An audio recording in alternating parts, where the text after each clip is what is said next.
Hi, Tim. How are you today? Hello, Michele. Yes, I am substituting for Jeanie and transitioning here, waiting for Michael to go. Well, hold on, buckle up. I'm sure I'll have a good show for you. And I'll just remind people that we have the support group tonight, and all the information you need to join us is available on mindshiftersacademy.org.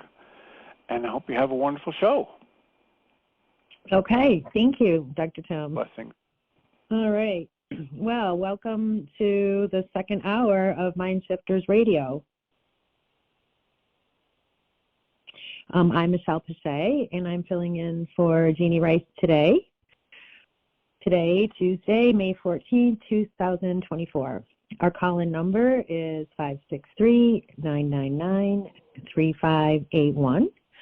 Press 1, and that puts you into queue to speak with Michael. I invite you to call in and share your comments or questions, and we'll support you in creating your own show. So let's connect with Michael. Or maybe he is. I think you're on, Michael. Welcome. I am. Hey there, young lady. Welcome. For anyone who doesn't know, this is Michele Pischea, who now for several years has been a pitch hitting host for Jeanie when she's not available. And Jeanie's actually on an airplane, or probably just getting off of an airplane right now, down in Florida to visit with a friend and spend a week just having a vacation, having some playtime for herself. So have fun, Jeanie. We hold a space for you, and thank you, Michele, for being willing to be the pitch hitter as the co-host. Welcome. Yeah, no, it's been a little bit, so I'm excited to be back in the switchboard.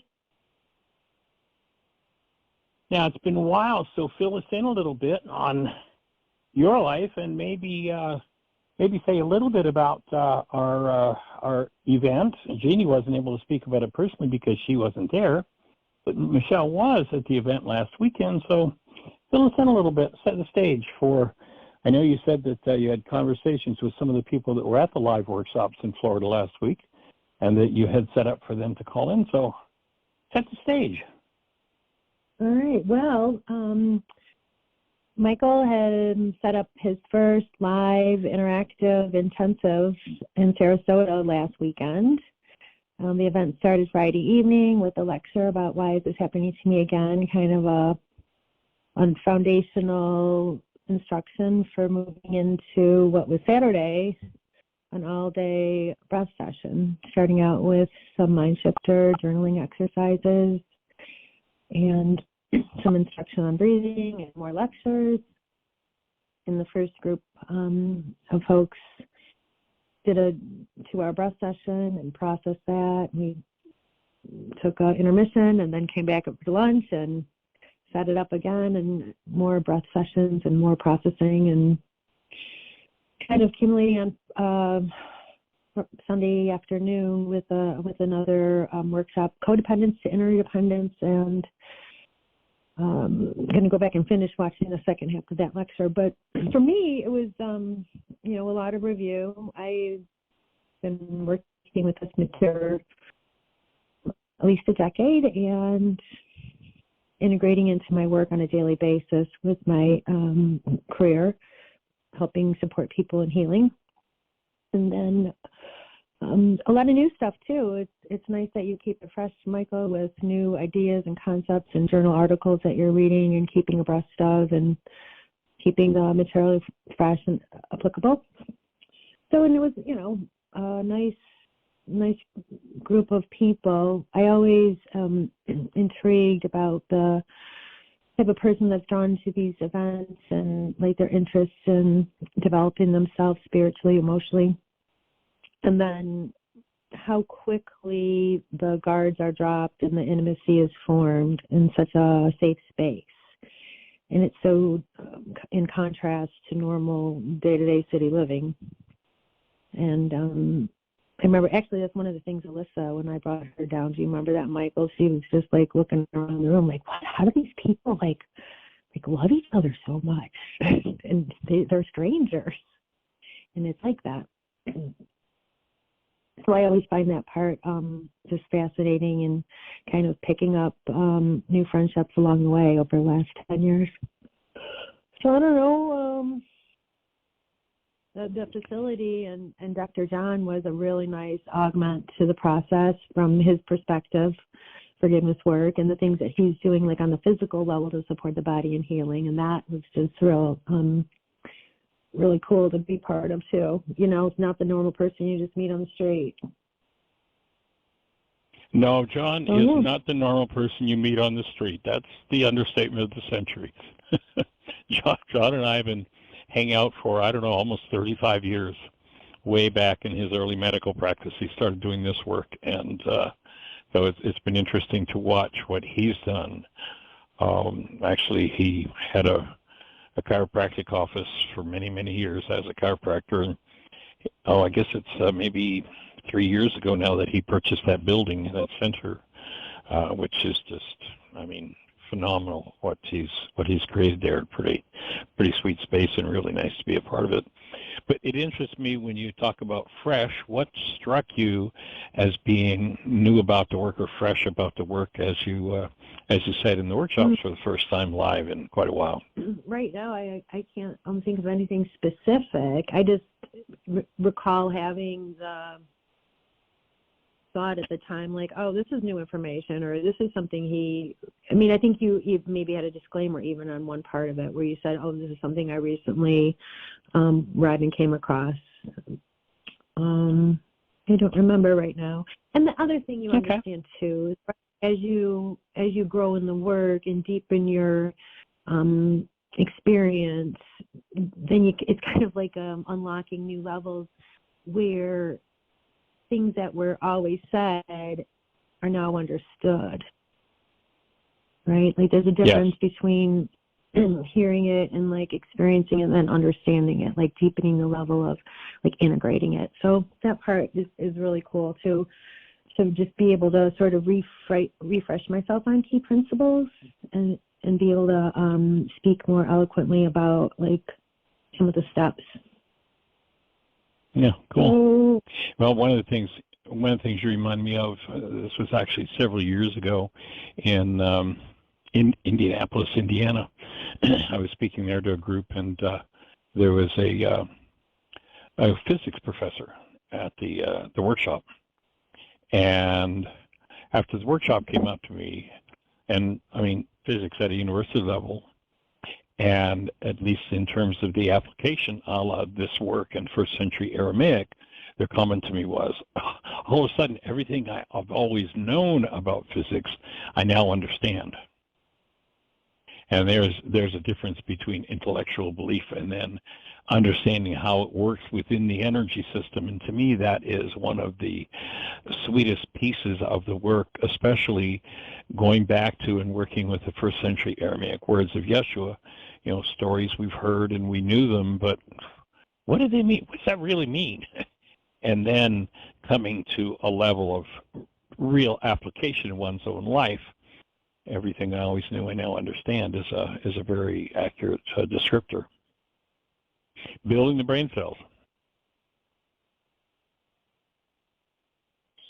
For sure. Yeah, that definitely is a big part of it. Alyssa tried to call me just now, and I'm like, can't talk. I'm on the radio show. Call in. Say hi to Michael. Oh, cool. That would be fun to hear from Alyssa. That would be cool if she did call in. Haven't heard her voice in a long, long time. Well, both of these kids.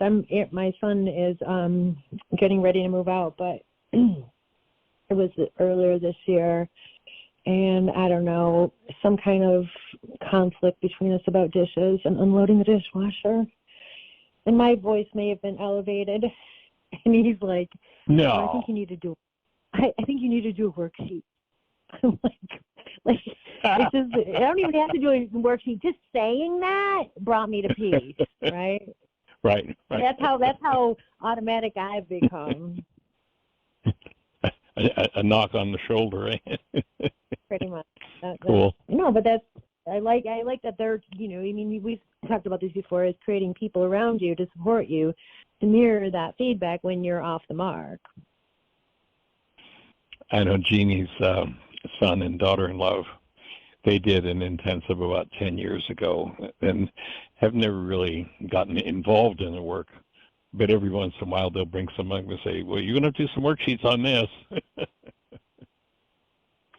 So it's fun to watch how people integrate it, how they use it or don't use it, and then come back around to it and wake up. So you had shared that you had some folks that were planning to call in or you're hosting. Are any of those folks on the line? Well, yeah, no, there's plenty of people on the switchboard, but nobody with a hand up right now. So go ahead, press 1. I'll open your microphone up, and then you'll be talking to Michael. And Michele. So if you're out there in listener land and you're on one of those stations where we can't see you, where we're syndicated, the call-in number is 563-999-3581. And if you push 1, that will put a hand up in the control panel, so Michele will be able to see that you want to say hello, and she will, through the magic of technology, hit a button, and we'll be having a conversation. If you're in the chat room, of course, you can ask your questions. If you're on the app, you can put your question into the app, push a button. Jean will get in her email, and then the next radio show, we'll bring it up and have a conversation about it, and Jean will send you back a message with the link to the show in it. So anybody out there in Listerland have a thought for us, a question, something on your mind? This Saturday, by the way, Saturday and Sunday, is Mind Shifters and Still Point Breathing Weekend. I'll remind those who are part of it to get ready. I'll be sending out a text within a matter of a few days to get you to select some numbers to pick a mind shifter. And we'll be stepping into the Mind Shifters and Still Point Breathing Club on Saturday at 11 a.m., Sunday at 11 a.m. If you're not a part of that and you'd like to be, it's grown into a really sweet group. We've got people from everywhere from Poland to England to Spain, and I'm just looking at the list, about 5 states around the country. So if you're interested in joining us for that, it's a club that meets once a month, and there's membership where you can do just once. You want to try it out and see what it's like, then you can join it for 1 month, or you can do a 3-month membership, or you can do a 1-year membership. So if you're interested in joining us for that, you can drop Jeannie an email. She will be getting to her destination in Florida sometime later today. And if anyone else wants to join the Mind Shifters and Still Point Breathing Club, she'll be receiving emails and connecting with that. And so we'll be rock and roll. So if you're Michael? out there in Listerland, push 1. Yes. Oh, Jamuna was on there. Is that how you say her name? Yes. And then she, yeah, but then she just disconnected. So I'm not sure. Because she texted me separate. And then, see, it's funny. I turned on her microphone and then she dropped the call. She'll call back, though, she said. Well, let's give her a second to see if she calls back and see. We were talking with Jamuna yesterday, so maybe she has some thoughts for us.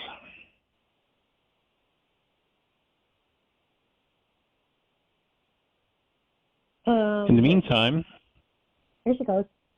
Hi okay, there. Great. You're connected again. Aloha. Aloha. Welcome, young lady. Hi. You're loud and clear. Okay. Okay.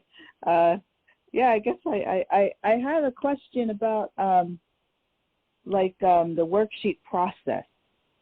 And yes. my question is, you talk about the that when you're doing the healing, that the symptoms of healing like from the generations will occur, like depression or pain or something like that. And right. I was wondering, does that always happen? And like, does that always happen?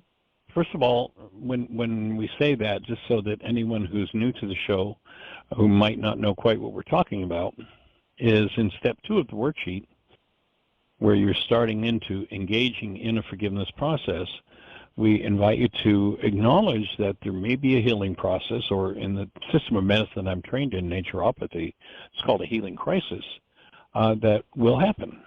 And does it always happen? Yes. If you're truly engaged in the forgiveness process, it will always happen.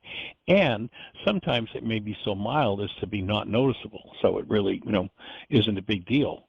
But oftentimes, when one steps into a space of willingness and uncovers something of a major physiological assault to the structure, or a major emotional assault, or something that is generational, and it's not necessarily just generational patterns, although that's usually included.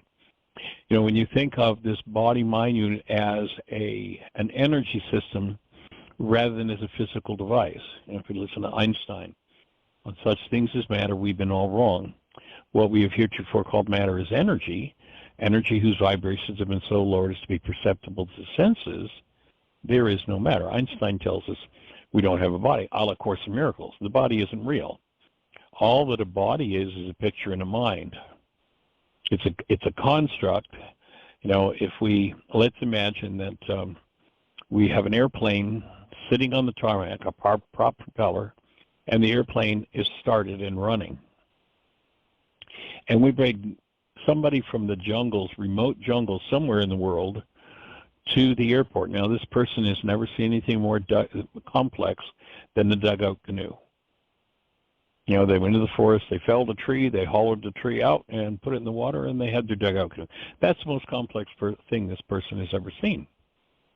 So we bring them to the prop plane where the propeller's already started. We point out the propeller and ask them to tell us what they see. And what do they say? Well, clearly that's a shiny silver disc. Now, of course, you and I know that a propeller is 4 arms or 3 arms spinning around a pivot point. There's no shiny silver disc there, although the person who observes it with no brain cells to recognize or no knowledge of what they're actually looking at, quote unquote, in the world where we say we're actually looking at something, they swear the shiny silver disc must be there because they see it. Although in no way, shape, or form does it exist. Something exists, but it's not a shiny silver disc. And the reason why it's important to distinguish between those two things is, if he's not going to do anything with the prop, it doesn't matter if he calls it a shiny silver disc or he says it's 4 arms spinning around a pivot point. But if he decides he's going to interact with it, i.e. he's going to stick his finger on it to see what the friction feels like with that shiny spinning disc, he's going to be in big trouble if he tries to stick his finger on what appears in his mind but doesn't exist in the world. In the same way, bodies don't exist in the world. If we could raise a vibration in which our supposed eye, shows us information, we'd see this whirring mass of electrons, protons, neutrons, and light. We wouldn't see a body. So body is a picture in a mind. Energy. Now, when you realize that it's an energy system, relative to that energy system, there are those energies which build it up and strengthen it, and there are energies which are incoherent with it and will tend to break it down. If I put an incoherent energy into my system, and I live in the world as most have been trained to do today, as a member of the one world universal religion of blame, and have somebody else to blame for everything that's going on inside of me, when I step into that blame game, I tend to hide or dissociate from the disintegrative energies in myself. The objective of the forgiveness process is to uncover, go back to the direct experience of those energetic patterns, and process them out of our structure. And so on the way in, those symptomatic energies, or those energies created symptoms. They reflected as the quality of energy that they are. And on the way back out, they're going to do the same. Any issue where I have an actual issue that I'm inspired to do a worksheet on, there is some disintegrative energy within me around that issue. So when I forgive as to that issue, I'm going to tend to experience that release. And it might be so minor that I don't even notice it, and it might be a major, like knock you down and put you in bed for a day kind of release that happens. And what early in this work I discovered was that willingness is the cosmic grease. We actually, in the early days at Heartland, just outside in our teaching center, we had a closet that was where we kept all of our cleaning supplies. And that was kind of tongue-in-cheek called cosmic grease. The willingness. Am I willing to go through the physical, mental, and emotional symptoms of healing? Yeah. And so, yes, that will happen, and the more willingness there is, the more vitality I have, the more support I have, the faster that energy is going to tend to move. If I'm hanging out here on my own, it might take a while for me to get through this. If I'm connected with someone, or let's say with this show, to me that's one of the benefits of this show. We literally have people all over the world who are here supporting us, each one of us, when something comes up. And so that tends to accelerate the release process or the removal of the symptomatic energy. Thank you, Michael. Because, like for me in the dream, like I have like these weird like symptoms of headaches and things like that I've had so many tests, so many things done, and they never can find anything. So I'm wondering if these symptoms of healing are coming up is actually deeper, like it's obviously me, but if it's also generational, because like I've had MRIs, CAT scans, no one could figure it out. So, so I was just wondering about that. I guess like how in the often worksheet, do you have these headaches? I have them constantly. It's like a dull, achy headache. Achy headache, Not migraine, thank God, but like just a constant, like almost like a tension headache. And I'm trying to figure it, like I guess I'm used to it in a way, but I'm just wondering, I guess I need to do a worksheet on it. And I mean, I'm trying to like, I think I'm doing it, but it's not releasing right, or I don't know, maybe. So that's why I asked. I don't know what it is. But,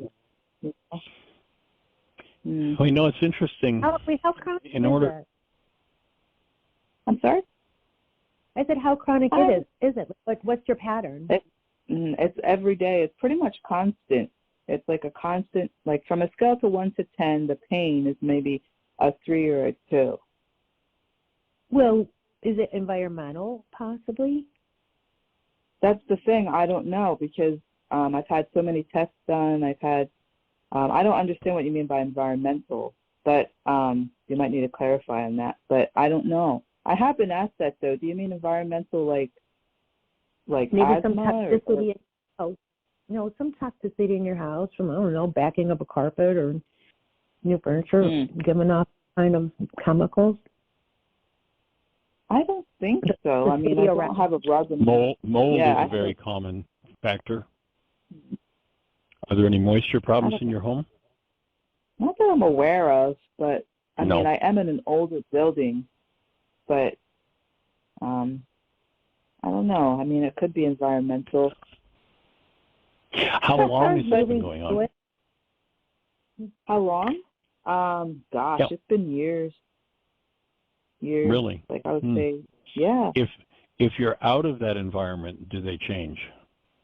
I mean, if you go on a vacation, or 2 years ago you went away for 2 weeks and you didn't have any headaches, that might be a way to determine if there's something in your environment. I haven't really been on vacation in years, so I don't know. I mean, I could maybe see, but they seem pretty constant. Well, even if the one other thing, and by way of information, that might be helpful, and I'll send you some links if you'd like. But in order for a cell to feel good and be healthy, there has to be a proper oxygen supply. And what they, at least according to one medical doctor's theory, a lack of 5% of the proper oxygen supply to a cell means that cell is in excruciating pain. And the restoration of cellular oxygen, of course, resolves the problem. There's actually a device. We use it. I use it. In fact, I've got my hand in it right now every day when I'm on the show. If you listen carefully, I don't know whether it comes through, but if I put my microphone over, you'll hear a little bit of a humming sound. My hand is in a device called the Avicen, which is a device about the size of a bread box that when you put your hand in it, it closes around your wrist, creates a vacuum, which draws blood into your hand. And there's a heat pad that heats the blood. And interestingly enough, when the blood that is warmed leaves your hand and goes into your body, it circulates, goes into the body, and within about 3 minutes, it's back in your hand again. Within about 3 minutes, it's back in your hand again. So after about 10 minutes of this, all of the blood in the body is warmed by just a little less than 1 degree. When that happens, it changes the viscosity of the blood. The blood gets thinner, and so it flows more easily. And people who live in a world of hostility, fear, or excessive stress tend to live in a state that's called sympathetic dominance. You know, the autonomic nervous system, there are 2 aspects to it. There's sympathetic dominance, and there's the parasympathetic system. And fear, fight, fright, freeze, and fawning are signs emotionally of being in sympathetic dominance. And what that does is it changes the whole pattern of blood flow within the body when one goes into sympathetic dominance. It's a wonderful survival mechanism because what it does is it draws blood away from many parts of the body, so if injury occurs, one doesn't bleed to death. And it supplies the larger muscles of the legs and the arms with energy so that one can fight or run. It's a survival mechanism. It gives the lungs more of a capacity to bring in oxygen to supply those muscles for extended fighting or running. And because, you know, if you're in the jungle and there's a lion chasing you, you really don't have to do a higher calculus problem. The higher centers of the brain are cut off from blood flow. Literally, the blood is drained away from the brain, from digestion, from reproduction, from immunity. Is drawn away, and that blood flow literally is shunted physically to those larger muscles and the lungs, which is a great thing to have if you're in a physically threatening situation. Unfortunately, in this culture today, many people don't live in threatening situations, but they live like they are in threatening situations, which means they're in chronic sympathetic dominance. Chronic sympathetic dominance means that where the blood flow is supposed to be going, and it's cut off because it's shifted into that sympathetic aspect, all of those other functions where the blood flow is reduced tend over time. I mean, if one's in the jungle and they're being chased by a lion and they escape, 5 minutes later the stress is gone, one goes back into sympathetic parasympathetic balance and blood flow is restored. But if one lives in the artificial fear of an unresolved issue in the mind, then that restoration never takes place. And I use an example. I actually did a training on this with medical doctors that are using the Avicen. And I use the example of, let's imagine I have this beautiful stream going by the front of my house. It's nice, cool, clear, drinkable water, and I love it. And one day, a tree falls across my stream. Well, within a few months, with the debris coming down the stream, leaves, grass, and such getting trapped in the fallen tree and the branches, all of a sudden, I don't have a clear running stream anymore. I have a swamp. And, of course, where I have a swamp, I get swamp critters. Things grow in the swamp that would never show up in the stream. It gets kind of stinky and messy, and it attracts critters that don't really or would never be attracted to my stream. Well, when you think of the bloodstream as the energy being drawn away, the circulation being drawn away, if that happens chronically, then the same kind of debris tends to build up throughout the whole body and can lead to things like pain and a difficulty sleeping and, I mean, a whole myriad of things. I could spend the rest of the show just talking about the kinds of things that I've seen happen in people's bodies when they start to use this device called the Avicen. When I first started using it, I had a genetic propensity toward foot problems. When I was a kid and my grandmother was dying, I remember going to the hospital last time I went in to see her. She had diabetes. They had taken her toes off. They had taken the front half of her foot. They'd taken her ankles, and when she died, she had both knees. She had both knees amputated, her legs amputated up to the knees in pieces over a period of years.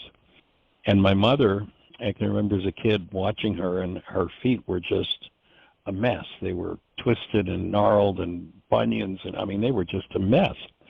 Interestingly, she never complained, but about 15 or so years ago, I started to have some foot problems, and it was pretty intense. And as a result of that, over a period of several years, I had pretty much a constant tingling and numbness in my feet. And a friend of mine who was a fellow naturopath introduced me to the Avicen, and he was someone who was in his 70s who had diabetic neuropathy for many years, and he could not, he would get up in the morning and he'd be able to work for about 2 hours, and then he shared with me he would be in such excruciating pain in his feet, he'd have to put his feet up for the rest of the day. He started to use this device, and within about 5 weeks, he was up to working 5 hours a day. I actually spent some time with him when I left the center where I was in Florida. I went and spent a couple of days with Patrick. You heard him on the show. And he's now working 10, 12, 14 hours a day with no problem with his feet from using the Avicen. When I first put my hand in it, the second day I used it, about 80% of that tingling and numbness disappeared from my feet. And within about, I'm not even sure now, 3 months or so, less than 3 months, that was 100% gone.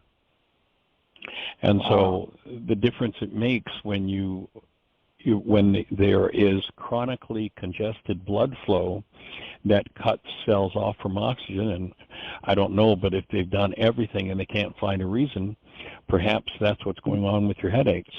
I know the inventor of the device, his name was Tom Muehlbauer, and Tom worked with the military. He was actually working, if I remember correctly, I believe it was Stanford University, and it was a kind of a new piece of information for me that I learned from him, and that was, he was working with the military, and apparently a major problem for soldiers on the battlefield is overheating, and overheating, like, really severely curtailed activity for men, and especially when they're in the Middle East and places like that. It was a serious problem. So they were experimenting using the hand to cool the body. There's a heat exchanger in the palm of the hand that's called the arteriovenous anastomosis, and we have one in each hand and we have one in each foot. You'll notice that at night, if you get overheated, what do? You stick your hand or your foot out from under the cover and you warm up. Or if you get overheated, what happens? Your hands, your feet start to sweat. That's your body throwing off heat. Or if you get cold, what do? You instinctively rub your hands together, creating friction, and this heat exchanger in the palm of your hand absorbs that heat and distributes it through and warms the whole body. Well, basically, that's what the Avicen does, is it pours heat into the bloodstream, and the only way that oxygen, nutrition, enzymes, all of the factors that are needed by the cell, the only way it gets to the cell itself is through the capillary. We hear in the medical world about veins and arteries, but blood is not delivered to a cell through a vein or an artery. Blood is delivered by the veins and the arteries, or actually taken away from the artery through the vein, or taken away from the cell. But delivered by the artery to arterioles into capillaries, which are blood vessels, about between 1/10 and 100th the thickness of a hair. This includes what feeds oxygen nutrition to the brain. And so if there is a restriction of blood flow, then there tends to be pain. The device is an FDA-cleared device that is cleared for pain management and relaxation. And what happens is, depending whose numbers you take, we have somewhere between 10 and 40 billion capillaries in the structure, these tiny, tiny blood vessels. And these blood vessels are what deliver oxygen, nutrition, enzymes, etc., to a cell. And if one is in that sympathetic dominance, and we have a saying for sympathetic dominance in the culture. We say somebody is uptight. What does uptight means? Well, if you think of yourself being very relaxed, you're just laying there in a meditative state and everything's wonderful, and all of a sudden you hear a noise that might mean danger, what happens? Everything tightens in the structure. These are the muscle fibers that are called the capillary orifice, the opening at the head of each capillary, tightening up for protection's sake in where there's a threat of danger. Literally, the muscle fibers close down to stop the blood flow into the capillary in order to protect you. And so when that happens, blood can't get into the capillary, therefore can't get into cell to deliver its payload. And then once it delivers, what's designed to happen is a red blood cell is actually larger than the opening in the capillary to get to the blood, to the cell itself. The capillary is smaller than the blood cell itself, and the blood cell is supposed to be able to fold itself in order to get into the capillary. Unfortunately, in today's the dietary regimen that I like to call, and many call the SAD diet, standard American diet, one of the things it includes is a lot of junk oils. If you look at virtually any snack that you eat, it's done in oils that the body cannot process, and this tends to, over time, get to the red blood cell and cause it to be inflexible. If the red blood cell can't flex, it can't get into the capillary, even if the capillary orifice is open. So one of the things that happens when you warm the blood is that red blood cell is able to flex itself again. It's called erythrocyte deformability. Erythrocyte just means red blood cell, and deformability means it can fold itself. So once it's warmed a little bit, once you pour warmed blood over that capillary orifice and the blood vessel or the muscle fibers relax, all of a sudden the red blood cell can get into the capillary and into the blood cell. And once that happens, then having done its job, or the first part of its job at the cell, the red blood cell picks up wastes and carbon dioxide and carries it through the lymphatic system back out of the body. If that doesn't happen, that's the debris. The byproducts of metabolism and such become the debris that causes the blood to thicken. You listen to how many people are on blood thinners today. Why is it? Because the system can't get rid of the waste, and it's basically becoming the swamp that I was talking about earlier, where all the debris is. So that's over a good time, analogy. It works perfectly, and over time, like I've been using, and one of the reasons why I have my hand in the Avicen now is I'm on the radio show every day for an hour. I actually, lay on my bed. I have the Avicen on the bed. I put my hand in, and that's where I do the radio show every day. So that seeing as I'm sitting still, because you have to sit still to use it, that's what I do every day. It's how I take advantage of that. And then last thing at night, actually usually in the morning, I usually do about an hour's meditation, like, the quiet time you've heard me talk about, connecting with love and such. I usually have my hand in the Avicen when I do that, and then I do the radio show. And then last thing in the evening, we've got a large screen TV in our room, and we watch a documentary, a movie or whatever, and Jeannie usually does a half an hour to an hour on the Avicen, and I do a half an hour to an hour. And what I've found over the last 3 years is what I would call the symptoms of aging just disappearing from my body day by day. I mean, there are many times when, like, major things that I would have said, well, that's just one of those things about aging, have just disappeared from my structure. One of the most dramatic ones, when my daughter was born, she's now 41. She wouldn't like me announcing that publicly on the radio show, but when she was born, we lived in Atlanta, and right across the street there was a forested area, and a developer came in and bought that piece of land and was plowing all the trees down to turn it into a mall. We had a fireplace, and I talked to the guy who was doing it. He said, yeah, we'll haul that off to the dump and get it burned. And so I said, hey, if I've got a fireplace, can I cut some of that firewood? And if you dig all you want, I don't have to pay for it then. So I went out and got myself a nice, big, hefty chainsaw. And over a period of about 2 weeks, I cut 14 cord of wood. Well, I was not in shape to handle a hefty chainsaw and that heavy vibration, and I damaged my spine. And from the time my daughter, I mean, I know precisely because it was literally the week my daughter was born that started and that all occurred. So just over 40 years ago, I had that pain in my spine from 40 years ago, and it wasn't a big deal. It wasn't terrible, but it was always there. And about 6 months into using the Avicen, the pain disappeared from my spine. Just bang, one day it was gone. Wow. So it's pretty profound. And if you'd like, I'll send you a couple of links on things, and if you're interested, I'll I would love that. Get back to you on what to do about it. Yeah, I would love that. Yeah, thank you so much for your thorough explanation and all that. That because they also say hypertension. Attention is also kind of like an uptightness, yeah. Because same thing, exactly. Yeah. Well, actually, I did get waylaid in my story there.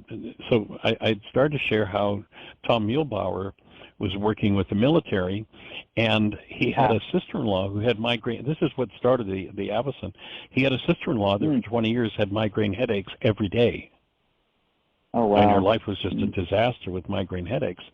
And he was trying to figure out something to do for her. He was in the computer world and into medical equipment, and that's what brought him to working at Stanford with the military.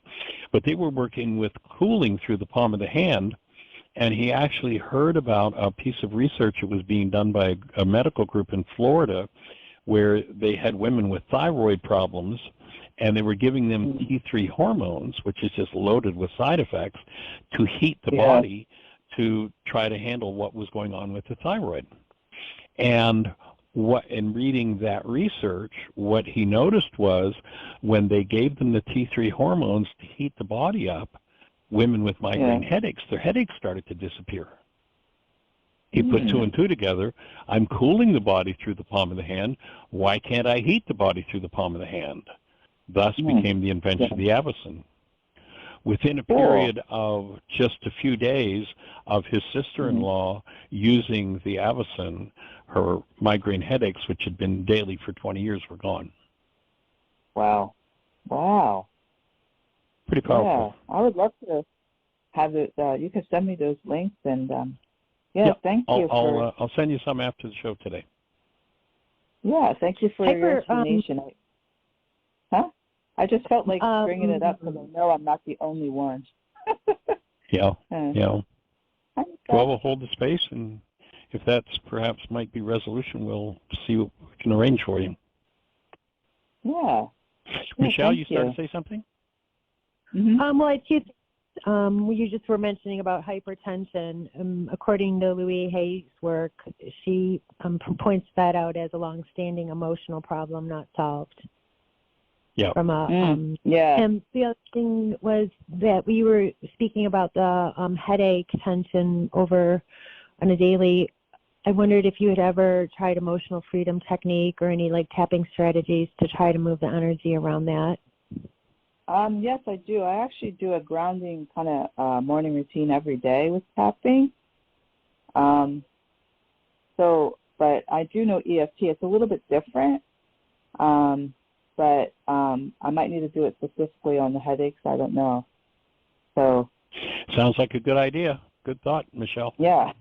Well, I'll send you a link. I was certified in 2015 with Master EFT with Robert Smith, and his work is pretty good and a lot of benefit to myself and others I've used it with. So I'll send you a link, okay, to your text.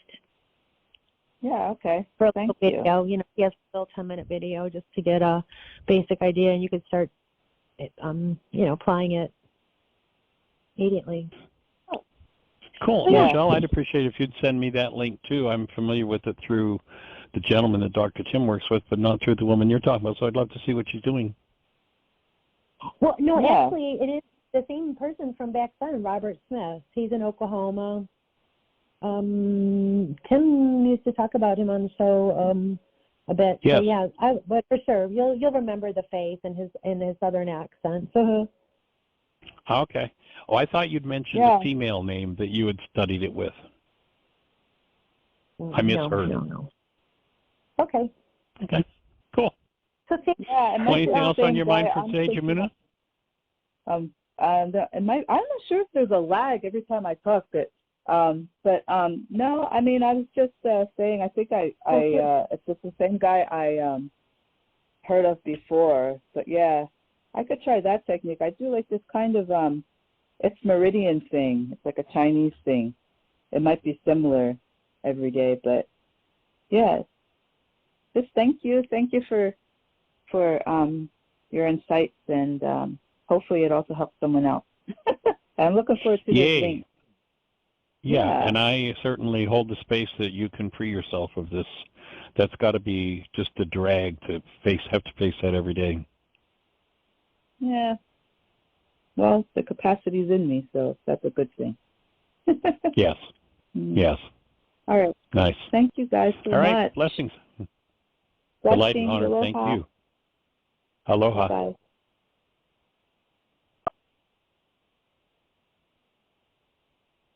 So once again, our call-in number is 563-999-3581. Call that number. If you're on one of those stations where we can't see you, you'll be listening to the show directly. And then if you push 1, you will be having a conversation. So, Ms. Michele, do we have anybody in the phone queue with a hand up or anything happening in the chat room?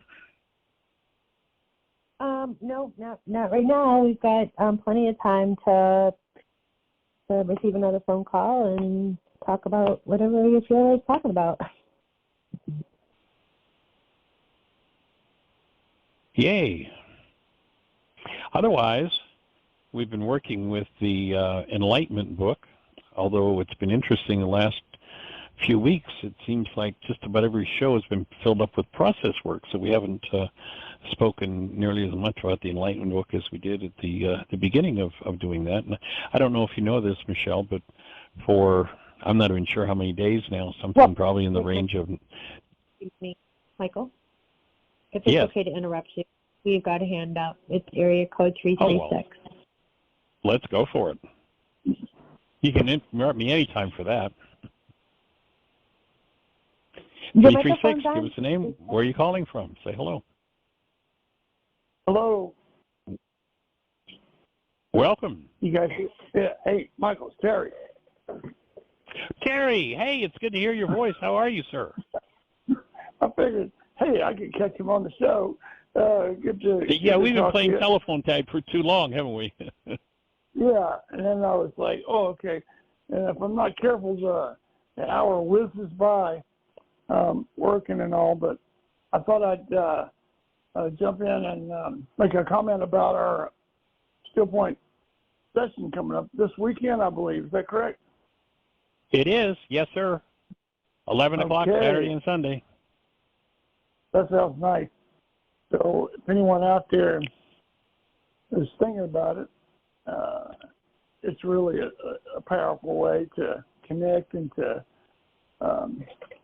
experience Still Point work firsthand. I must admit, I was a little skeptical that it might work as well over the airwaves with the Zoom and all as it did in person, but I have found that it was just as powerful, and in some ways, it's different and even more powerful with the synergy of the group and everybody being there in that focused environment. That it's really good. And of course, it's the way that we're evolving as a society to be able to connect it on higher levels, more levels, different levels.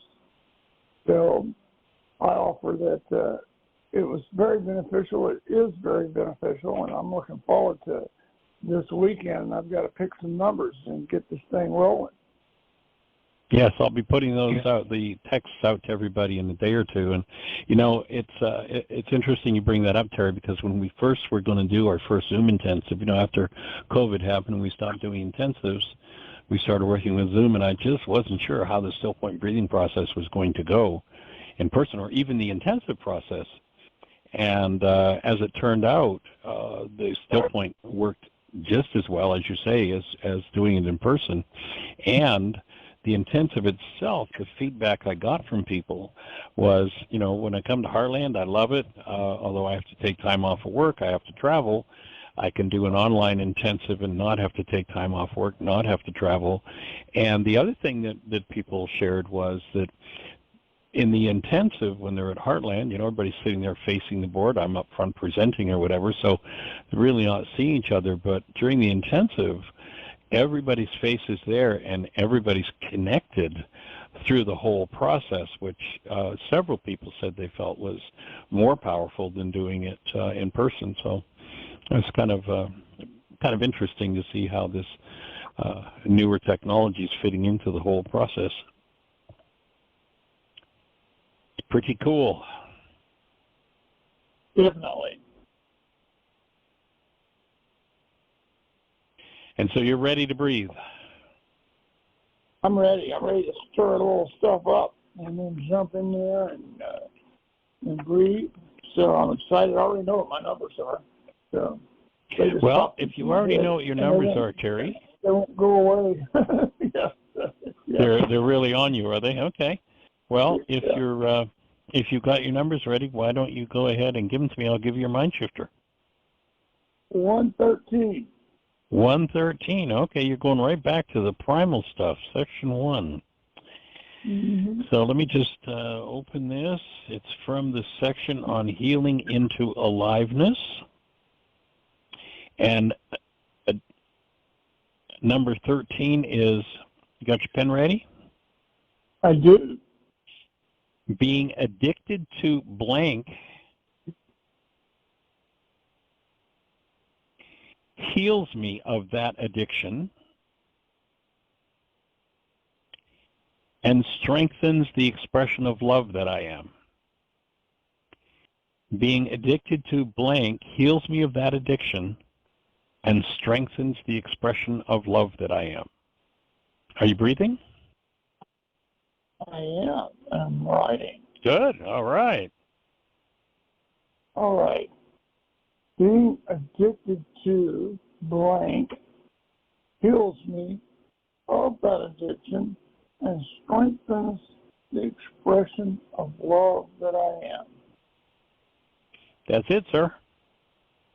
All right. Perfect. Cool. Well, thanks for opening that conversation. Maybe we'll invite everybody else who might want to use a mind shifter to give us a couple numbers, and we'll give out some mind shifters. Any other thoughts for you today? Yeah, and that's one of the things that I've been working on consciously is reactions to dialogue. So when I was thinking about how the triggering mechanism and being triggered, and so the one that's going right in the blank for me is being addicted to anger. Heals me of that addiction. Strengthens the expression of love that I am, as it seems to be an automatic response at some level when there's something that goes against one of my little belief systems. My first defense or resistance is some form of anger or hostility. Well, it's interesting. You know, the world teaches us that anger is an emotion, but I offer that anger is not an emotion at all. Anger is literally an internally produced drug, with which one anesthetizes oneself against pain that is resonated by something in the world. And so to recognize that this is, I mean, it literally, I think on a chemical level, is an actual anesthetic that the body produces in order to protect itself against its hidden pain. And so I just invite you to be safe to let go of that the next time a trigger comes along for it, and let yourself really touch into the underlying pain that needs to be felt and dealt with. Yes, and it does go right along with the word that you used, was primal. When you use the word, you're going back to the primal mind shifters here, and it's like, yeah, that is very primal. Yeah.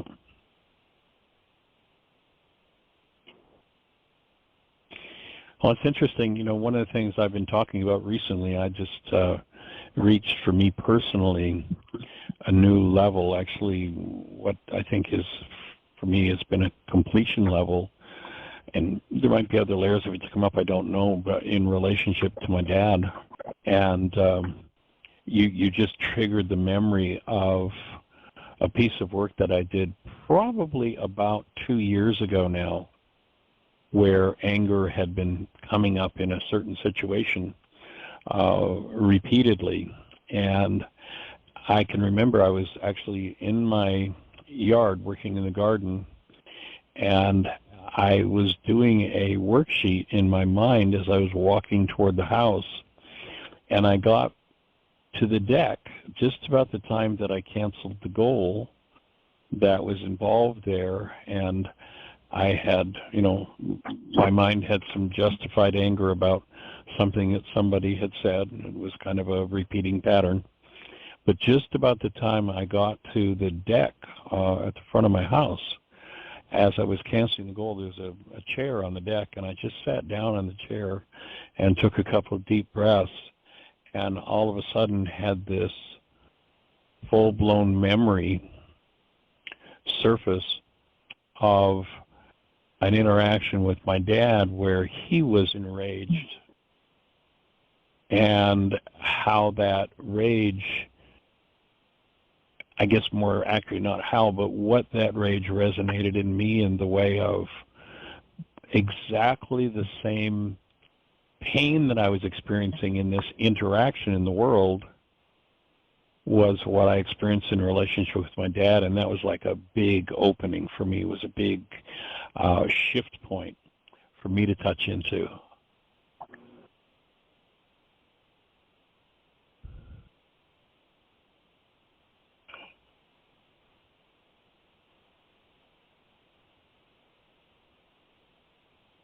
So I'll hold the space for whatever needs to open for you to be free of that old ghost, that you get to forgive it, you get to remove it from your structure, and whatever happens in the world, your physiology remains at peace. And anything that triggers that into activity reminds you to connect to the truth of who you are. And I'll certainly join you in that. What I've noticed... Say again? I said I'm in perfect agreement with that. Yeah. Awesome.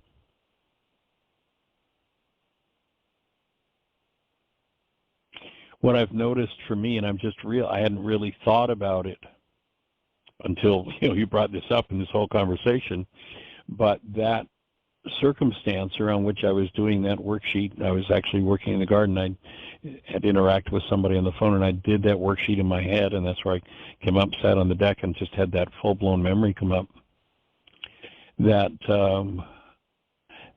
sort of situation since that day, and I never really processed it this way, but that whenever that situation happens now, instead of anger, what I've found it shifted to, and I'm realizing this is another piece of work I need to do personally, but what that shifted to is just like a little tweak of maybe frustration or discomfort, whenever that happens. it doesn't come up anymore as full-blown anger, but just this little tweak, and I realize that's another. I need to get rid of that tweak. I really don't need to carry that around either, as subtle as it is compared to what used to be some pretty strong anger.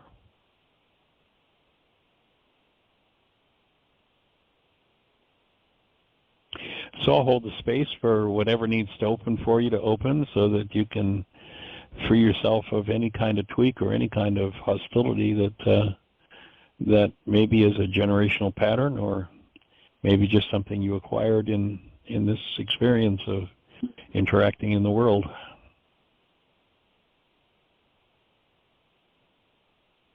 Yeah, I definitely think it's a combination of all the above.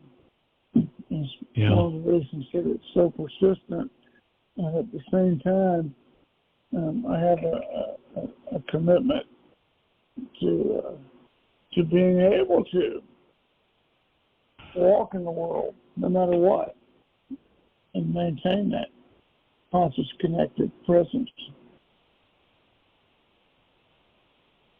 So joining you in that, Terry. Nice.